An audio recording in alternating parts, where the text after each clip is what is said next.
Dalam kita sibuk mengejar kehidupan yang serba moden dan arus globalisasi yang serba tiada noktahnya, kita lupa bahawa hidupnya kita dalam masyarakat yang berbilang kaum, kita dibelenggu dan dirisaukan dengan isu perkauman yang menjadi kebimbangan pada segenap individu. Oleh itu, ini telah menarik perhatian kami selaku kumpulan kedua dengan topik yang hangat yang kami akan bincangkan pada hari ini, iaitu sejarah tragedi perkauman, satu pengajaran dan tapak membina pengukuhan kesepaduan sosial dan peradaban Malaysia. Terlebih dahulu, Assalamualaikum warahmatullahi wabarakatuh. Saya Daniel Azizi bin Muhammad Yusof dan saya akan memberikan peranan saya serta rakan-rakan saya dalam kami mengupas topik kita pada hari ini. Keadaan mendesak untuk kami melakukan topik seperti ini adalah kerana tragedi perkauman yang telah tercetus menjadi impak yang sangat besar kepada sejarah Malaysia khususnya.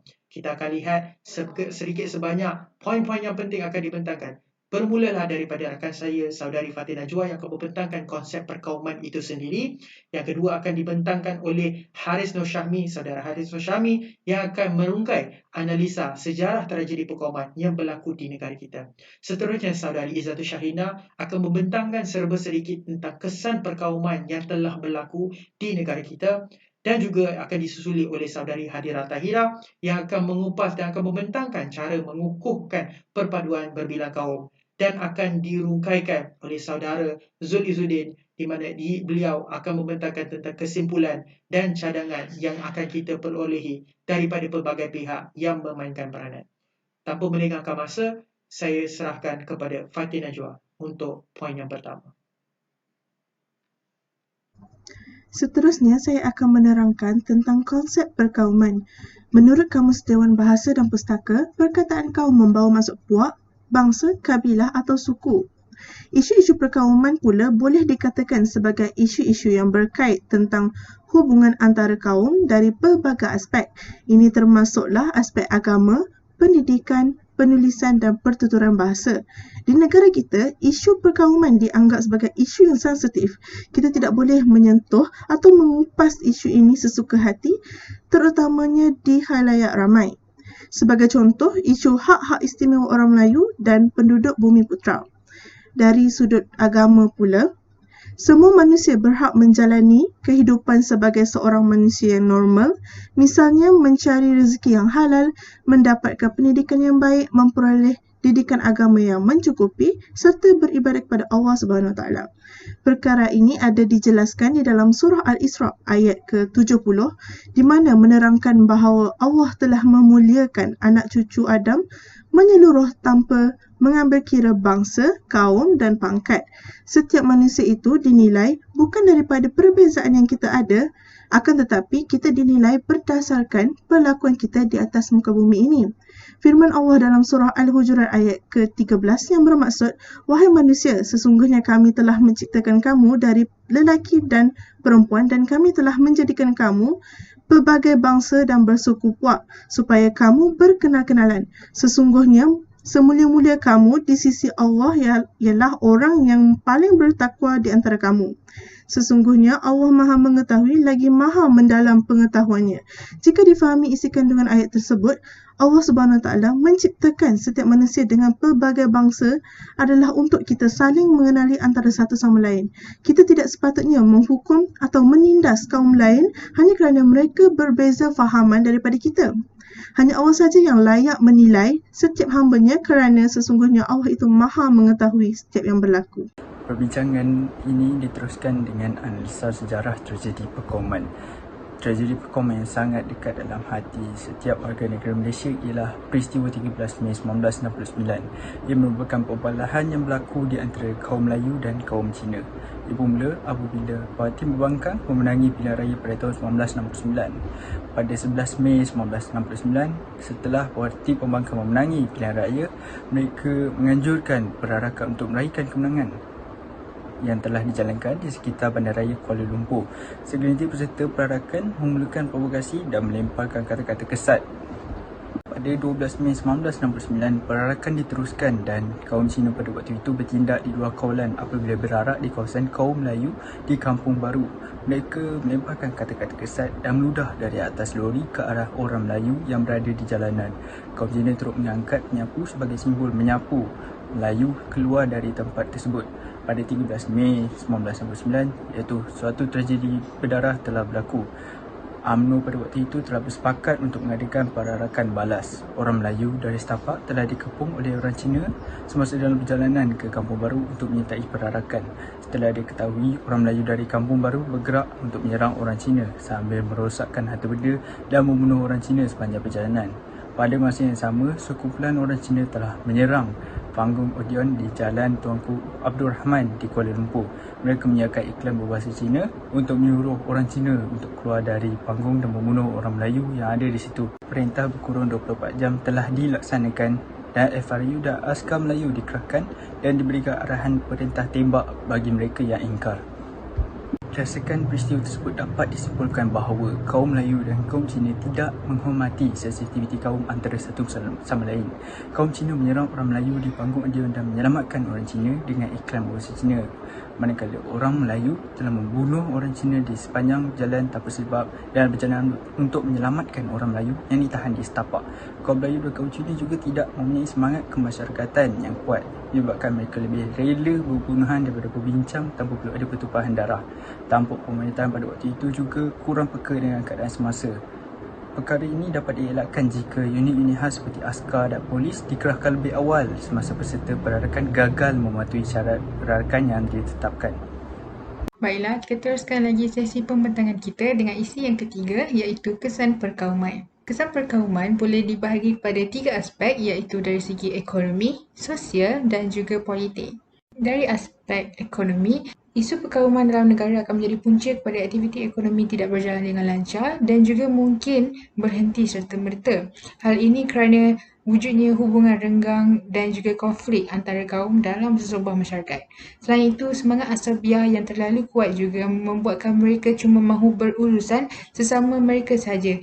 Selain itu, ia akan membawa ke arah kerugian negara yang amat drastik serta defisit di mana perbelanjaan melebihi pendapatan. Selain itu, perpecahan perpaduan kaum juga menyebabkan wujudnya jurang ekonomi antara kaum. Jurang ekonomi yang terlalu ketara akan menyebabkan negara sukar untuk membangun secara menyeluruh. Dari aspek sosial pula, apabila isu perkauman tercetus dalam sesebuah masyarakat, perpaduan dan kesepakatan kaum akan tergugat. Ini merupakan akibat daripada salah faham dan juga buruk pandangan terhadap kaum-kaum lain. Dan semangat perkauman yang terlalu melampau akan menyebabkan lahirnya rasa dengki dan juga tidak puas hati. Dengan itu, sikap toleransi antara kaum akan musnah akibat sikap terlalu taksub dan hanya mementingkan kaum sendiri sahaja. Selain itu, ketenteraman dan keamanan awam juga akan terancam. Hal ini mungkin kerana ketidakpuashatian yang melampau mampu mengakibatkan rusuhan kaum dalam kalangan masyarakat kita seperti yang berlaku dalam peristiwa 13 Mei 1969. Bagi aspek yang terakhir, isu perkauman akan mengibatkan kestabilan politik negara tergugat. Hal ini kerana politik mengikut kaum akan lebih cenderung untuk berlaku di mana ahli-ahli politik ini akan mempertahankan dan memperjuangkan hak kaum mereka sahaja. Dan ini merupakan salah satu contoh di mana mereka hanya melakukannya untuk kepentingan diri sendiri dan kepentingan kaum mereka sendiri. Selain itu, sebagai contoh, akan ada sebuah kaum yang mahu membolek kuasa dan cuba untuk mendominasi kuasa-kuasa yang ada di negara kita. Di samping itu, rasisme akan membuatkan ahli-ahli politik ini dan golongan yang berkuasa menjadi tidak terkawal dan hal ini akan mampu mengerukkan keadaan serta menggugat keharmonian hubungan antara kaum. Provokasi yang dilaksanakan oleh ahli-ahli politik yang mempunyai semangat asabiah yang tinggi ini secara sembrono akan berlarutan dan memberi impak negatif kepada perpaduan kaum di negara kita. Seterusnya saya akan membentangkan tentang cara mengukuhkan perpaduan berbilang kaum. Yang saya bagi kepada 3 iaitu daripada segi pendidikan, dasar kerajaan dan juga masyarakat. Dari segi pendidikan, yang pertama ialah daripada peranan guru dan sekolah dan juga pendidikan menerusi sastra komsas dan subjek sejarah. Yang kedua daripada segi dasar kerajaan, iaitu contohnya ialah dasar ekonomi baru, terbentuknya rukun negara dan juga kawasan Malaysia. Dan yang terakhir ialah daripada segi masyarakat, iaitu penggunaan bahasa Melayu sebagai bahasa kebangsaan dan juga menghormati dan memahami perayaan setiap kaum. Yang pertama daripada segi pendidikan, iaitu sebagai contoh peranan guru dan sekolah. Guru dan sekolah memainkan peranan amat penting dalam menerapkan nilai perpaduan kaum dalam diri pelajar. Hal ini demikian kerana menentu buluh merah pada rebungnya. Daripada sejak zaman bangku sekolah lagi, kita perlu memberi kesedaran kepada pelajar tentang betapa pentingnya perpaduan dalam masyarakat yang terdiri pada berbagai kaum. Oleh itu, sekolah ini telah mengadakan beberapa inisiatif dan langkah seperti mengajukan bulan bahasa, mengadakan pertandingan patriotik dan juga mengadakan pengucapan awam. Program-program lain aktiviti ini sedikit sebanyak dapat menerapkan nilai perpaduan kaum yang tinggi dalam belajar dan juga nilai patriotik dalam diri pelajar. Oleh itu, peranan guru dan sekolah merupakan amat penting dalam mengukuhkan lagi perpaduan kaum dalam masyarakat Malaysia yang mana akan melahirkan individu yang mempunyai nilai perpaduan kaum yang tinggi dalam diri mereka. Seterusnya adalah dasar kerajaan sebagai contoh gagasan Malaysia yang mana diperkenalkan oleh Datuk Seri Muhammad Najib Pintu Abdul Razak pada 2 April tahun 2009. Konsep ini telah mengetengahkan sikap menghargai dan menghormati identiti setiap etnik di Malaysia yang juga merapatkan jurang antara setiap kaum yang mana rakyat disatukan dengan konsep satu Malaysia. Konsep ini telah terkenal dengan slogan rakyat didahulukan, pencapaian diutamakan. Gagasan Malaysia ini berkait rapat dengan konsep negara bangsa yang mempunyai ciri-ciri seperti mempunyai masyarakat yang berbilang kaum namun dapat hidup dengan bersatu padu. Oleh itu, Gagasan Malaysia merupakan salah satu langkah dan cara-cara untuk mengukuhkan lagi perpaduan kaum dalam kalangan rakyat di Malaysia. Dan yang terakhir ialah penggunaan bahasa Melayu sebagai bahasa kebangsaan. Penggunaan bahasa Melayu merupakan salah satu inisiatif dan langkah yang amat efektif dan penting untuk mengukuhkan lagi perpaduan kaum dalam kalangan masyarakat Malaysia. Kerana bahasa Melayu ini merupakan satu lambang jati diri yang dikongsikan oleh masyarakat Malaysia yang berbilang kaum. Ia merupakan satu bahasa yang boleh difahami oleh setiap lapisan masyarakat, seterusnya menyatu padukan masyarakat Malaysia. Bahasa Melayu ini digunakan sebagai bahasa pengantar bagi proses pengajaran dan pembelajaran yang mana dapat membentuk perpaduan daripada awal zaman persekolahan lagi. Oleh itu, bahasa Melayu merupakan salah satu langkah yang amat penting untuk mengukuhkan lagi perpaduan dalam kalangan masyarakat di Malaysia. Tragedi rusuhan perkauman yang berlaku pada 13 Mei 1999 sememangnya banyak memberikan pengajaran dan iktibar kepada kita semua dan juga kepada generasi-generasi yang akan datang kerana ia merupakan titik permulaan kepada percubaan untuk membentuk kesepaduan di antara rakyat berbelah kaum di Malaysia. Tragedi ini banyak memberikan pengajaran kepada kita semua, antaranya ialah untuk mengamalkan nilai-nilai murni dalam kehidupan. Jika kita imbas semula tragedi ini berlaku hanya disebabkan oleh sifat buruk ataupun sifat kurang ajar yang ditunjukkan oleh segelintir pihak sehingga ia mencetuskan perbelahan dan rusuhan di antara kaum. Dan yang paling utama sekali ialah kerana tiadanya rasa hormat sesama kaum. Sikap hormat menghormati ini adalah penting dan merupakan kunci utama bagi membentuk kesepaduan di antara rakyat Malaysia dan ia perlu diamalkan oleh setiap individu. Selain itu, kita juga boleh mengambil pengajaran daripada kesan-kesan yang timbul daripada peristiwa tersebut. Seperti mana yang dibentangkan oleh rakan saya sebentar tadi, kita dapat melihat kesan tersebut dari sudut ekonomi, sosial dan juga politik. Dari segi ekonomi, kita dapat lihat wujudnya jurang ekonomi di antara kaum. Dari segi sosial, kita dapat lihat ketenteraman awam terancam dan juga dari segi politik, hilangnya kestabilan politik.